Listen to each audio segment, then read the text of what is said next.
அன்பார்ந்த இறைமக்களே, கிறிஸ்துவின் மறுப ஜபக்குழுவின் வாயிலாக உங்களை சந்திப்பதில் நான் பெரும் மகிழ்ச்சி அடைகிறேன். மக்களை, சந்தோஷமாக இருக்கீங்களா? நிறைவாக இருக்கீங்களா? மகிழ்ச்சியாக இருக்கீங்களா? மன அமைதியாக இருக்கீங்களா? ஏன் மக்களை சோர்ந்திருக்கீங்க? இன்று சோர்வு, மறுநொடி நமக்கு புத்துணர்வு இல்லையா? புத்துணர்ச்சி தருபவர் நம் இறைவன்.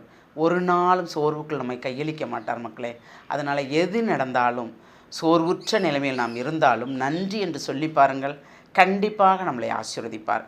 அந்த ஆசீர்வாதம் தான் நம்மளுக்கு எப்பொழுதும் நிறைந்திருக்கும். எதை செய்தாலும் இறைவன் நம் நன்மையை கருதியே செய்வார் என்று மட்டும் நாம் நினைத்தோம் என்றால் நிறைவாக இருப்போம். இன்று அவர் நமக்கு என்ன இறை செய்தி தருகிறார் என்று பார்ப்போமா?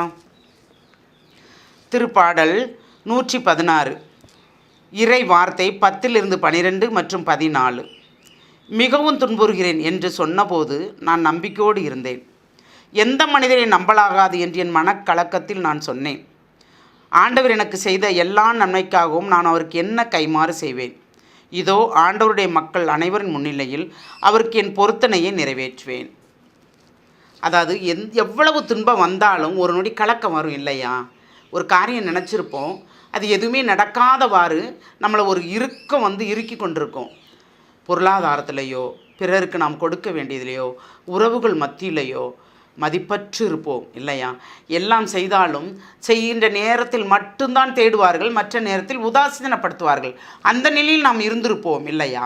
அப்போது என் நிலையில் நாம் துன்பப்பட்டிருந்தாலும், எந்த நிலையில் இருந்தாலும் நாம் இறைவனை மட்டும் நம்பிக்கையோடு, இறைவனில் மட்டும் அந்த நம்பிக்கை வைத்திருந்தோம் என்றால் நாம் நிறைவாக வாழ்வோம். அவர் செய்த ஒவ்வொரு காரியங்களுக்கும் நன்றி நன்றி என்று நாம் சொல்வோம் என்றால் அது நிறைவாக இருக்கும். ஆண்டவரே, நீர் எனக்கு இதை செய்வீர் என்றால் நான் உமக்கு இதை செய்வேன் என்று நாம் வாக்களித்தோம் என்றால் அதை செய்ய ஒரு நாளும் நாம் தவறக்கூடாது. அதுதான் பொருத்தனை. ஆண்டவருடைய மக்கள் அனைவரும் முன்னிலே அவருக்கு என் பொருத்தனையை நிறைவேற்றுவேன். அப்போ நீர் செய்ததை அனைத்தையும் பிறர் முன்பு நான் சொல்லுவேன் சாட்சியாக. அதான் ஒரு பொருத்தனைன்னு வச்சுக்கோங்களேன். அப்படி சாட்சியாக சொல்வோம் என்றால் அதை சொல்ல தயங்கக்கூடாது ஒரு நாளுமே. ஏனென்றால் அவர் நமக்கு நன்மை செய்தார். நான் உமக்கு சாட்சி அளிப்பேன் என்று வாக்கு கொடுத்துருக்கிறீர்களே நீங்கள் இல்லையா? உங்களை வாக்கு கொடுக்க சொன்னாரா? அவர் இல்லை. நான் உனக்கு செய்கிறேன், நீ சாட்சிப்படுத்துன்னு சொன்னாரா? இல்லை. நாம் கேட்டோம், ஆண்டவரே நீர் எனக்கு இதை செய்தால் கண்டிப்பாக நான் பிறர் முன்பு இதை சொல்வேன் என்று நாம் நினைத்திருந்தோம் என்றால், அவருக்கு சான்று பகிர்ந்தோம் என்றால் நாம் பிறருக்கு அதை சொல்ல வேண்டும். அதுதான் மக்கள் முன்னிலையில் நம் பொருத்தனையை நிறைவேற்ற வேண்டும்.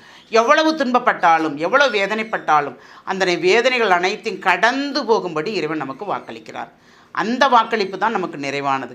அப்போ அந்த இறை சிந்தனையில் அவர் செய்த அனைத்தையும் நாம் அப்படியே ஒன்றாக கொண்டு வந்தோம் என்றால் எல்லாமே நமக்கு நிறைவாக இருக்கும். இருக்குமா இருக்காதா? இருக்கும். அந்த வேதனையும் வாதனைகளுக்கும் மத்தியிலும் அவர் நமக்கு செய்த நன்மைகள் இருக்குது பாருங்கள். அதை நினைத்தோம் என்றால், இதெல்லாம் நீர் செய்தீர் ஆண்டவரே, இன்னாரை கொண்டு எங்களுக்கு செய்து கொடுத்தீர், இவர்களை கொண்டு எங்களுக்கு உதவி செய்தீர் என்று சொல்லும்போது அதன் மூலமாக ஆண்டவர் இருமடங்கு எல்லா துன்பத்தில், நோயா, நொடியா, வாதையா, வலிகளா, அனைத்தில் இருந்து நமக்கு நிறைவாக ஆசிரை தருகிறார். இந்த இறை சிந்தனையோடு ஒரு விசை சிந்திப்போமா?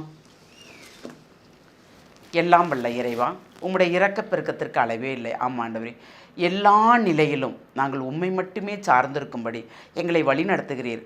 ஆனாலும் எங்கள் பலகீனத்தில் சில நொடிகளில் ஆமாண்டவரே உம்மை விட்டு பிரிந்து செல்கிறோம். ஆனால் மறுநொடி உம்மையே நாடி வருகிறோம் ஆண்டவரே. ஆமாண்டவரே, பலகீனம் மாய உலகத்தில் வாழ்கிறோம், மனிதராகவும் இருக்கிறோம் அல்லவா? ஒரு நொடிக்கில் எல்லாராலையும் குழப்பப்படுகிறோம். ஆமாண்டவரே, இனி அந்த குழப்பங்களோ, சஞ்சலங்களோ, வேதனைகளோ, பயங்களோ, அச்சங்களோ, எரிச்சல்களோ, சோதனைகளோ எதுவும் இல்லாதவாறு எப்பொழுதும் உம்மை சார்ந்து இருக்கும்படி எங்களை ஆசீர்வதியும் ஆண்டவரே. இந்த ஆசீர்வாதத்தை கேட்டு உம்மை இறைஞ்சு மண்டாடுகிறோம். ஜெபங்கேக்கும் நல்ல பிதாவே. ஆமேன், ஆமேன், ஆமேன்.